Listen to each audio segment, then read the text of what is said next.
the idea of change, something about the idea of changing ourselves, changing the condition of the ummah. It's very easy to complain about change. It's very easy to complain about the lack thereof. People love, we talk about some of our elders, and they've done so many great things for us, but at the same time, one of the hobbies they have is sit around and talk about how corrupt governments are and what's going on in Pakistan. Do you know what's going on in Pakistan? Oh, it's really bad. And then someone says, oh, you think that's bad? Let me tell you what's going on in Egypt. That's even worse. Oh, you got nothing on us. We got something bad going down in India. And everybody's bragging about how bad things are. It's like an entertainment session for them over chai. They're going to talk about all the problems of the world and nothing will change. And then you go back and do the same thing again. And you know what? They're not the only ones. Youth do it.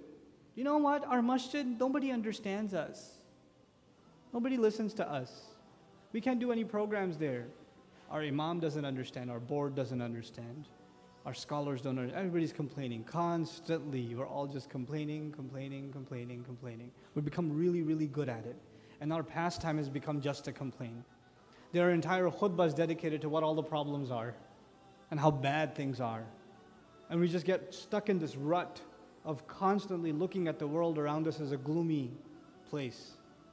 I used to think like that only because I lived in New York, and it's normal for people in New York to be depressed. But as I started traveling, I started seeing so many amazing things happening across the country, and so many creative efforts, and so much new stuff coming from Muslims, I just never expected that. It just makes me hopeful. Altogether, it just makes me hopeful.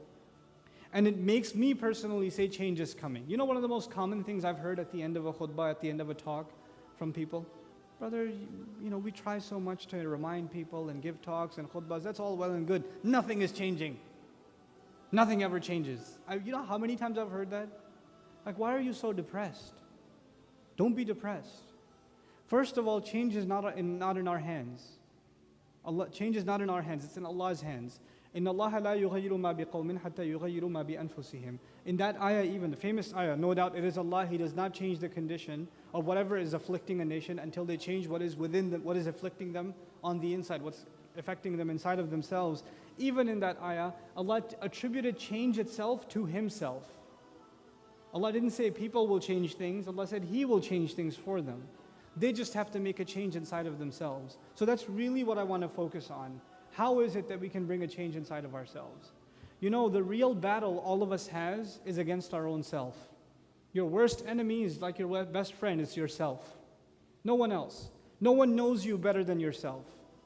You know, if there's one person that knows all of your flaws, all of your weaknesses, all of the things you could be doing better, all the times you waste, all the things you shouldn't be involved in but you are anyway, all the bad habits you have, the ones that are known to others and the ones that are not known to others. If there's someone who knows that really, really, really well, it's you.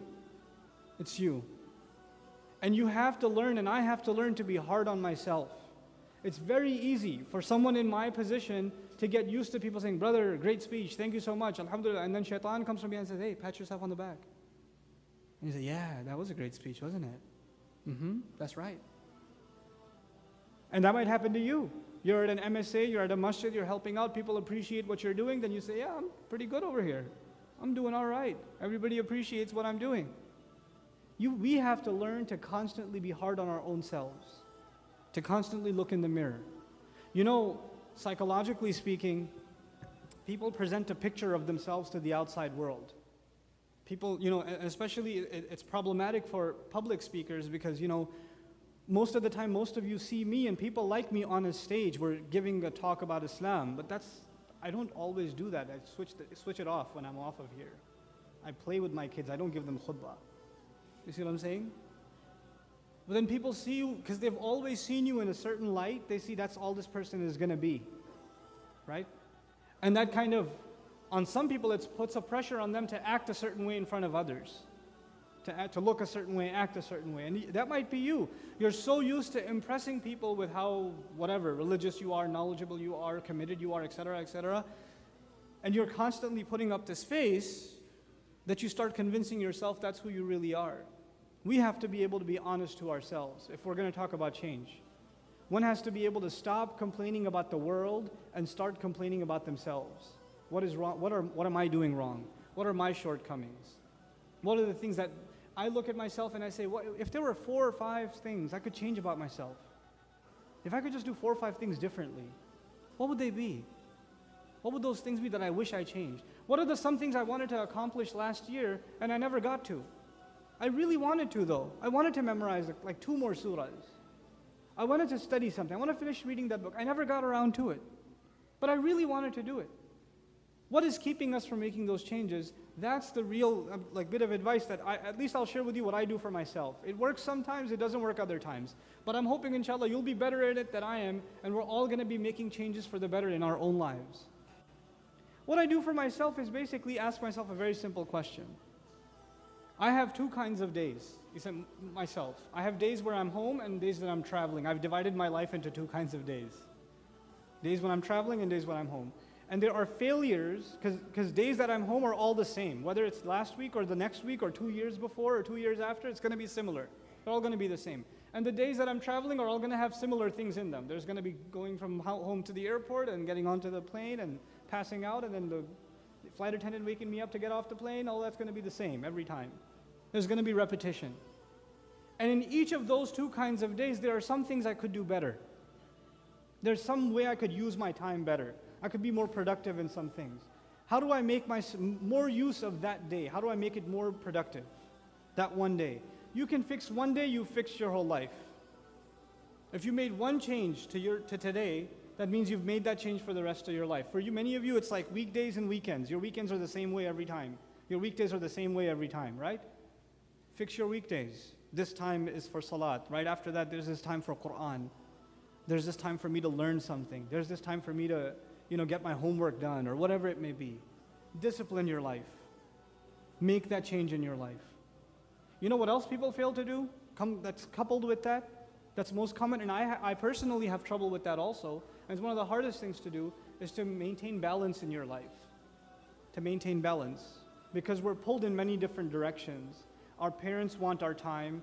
Our husbands and wives want their time. Our children want their time. Our career wants its time. Our friends want their time. Our masjid wants its time. Ourselves, we want to just be left alone. We need some time to ourselves. We have all these different pulls, right? And it's really important that we maintain a balance between all of these different pulls. And a lot of times, we fail to do it. And when we do, we end up wronging one thing or another. This is the biggest change you can bring in your life to create balance. There are people who give their wife a lot of time and their parents no time at all. There are people who give their parents a lot of time and they spend no time with their wife.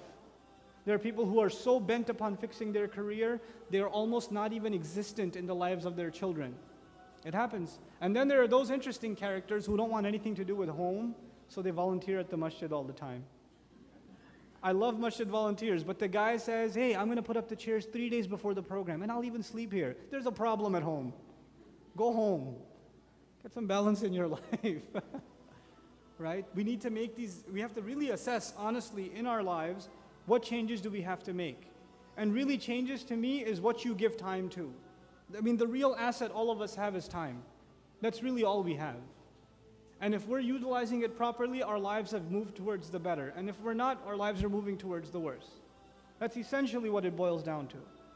We have to become people that we make productive use of their time. That don't become people that waste time. Even if you want to play sports or relax or whatever, there should be a time for that. It should be specified. It should be something disciplined. Allah tells us the sun and the moon, they follow an order. All of the acts of worship that we do in Islam somehow fall upon the sun and the moon. The prayers dependent on the positions of the sun. Eid and Ramadan and Hajj on the moon. And Allah tells us the sun and the moon follow a precise order. Our worship follows a precise order. What we're learning from that is your entire life should follow a precise order. You should have some kind of discipline, laid out a sketch in your life for yourself. Otherwise, you'll keep thinking, I should get that done, and you'll never get it done because it never made time for it. You never found the specific time for it. And for each of you, this is going to be a very personal affair. You're going to have to look at your own life and see, where can I make this change? You know, our students, I have 1 minute left, I'll tell you what I told my students.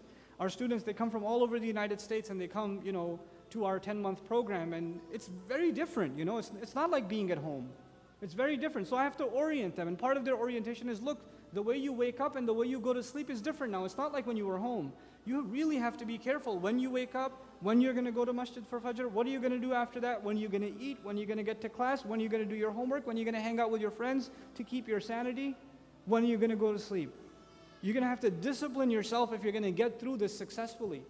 And if they can create that kind of discipline in their life in these 10 months, wallahi, it will benefit them for the rest of their lives. They'll be the better for it if they can have that kind of discipline. We're just the people, once we start playing a video game, we lose all track of time. Once you start texting someone and start drooling, you just forget the sun goes up and down, it doesn't matter to you. But once you hit the PS3 or Xbox controller and you start sniping people off the rooftops, right? That's it. Regimes could change. The world could change. The stock market could crash. You wouldn't know, you're in your room going, that's who you are. We have to show respect to time. That's the real change we bring in our lives. Stop complaining about stuff.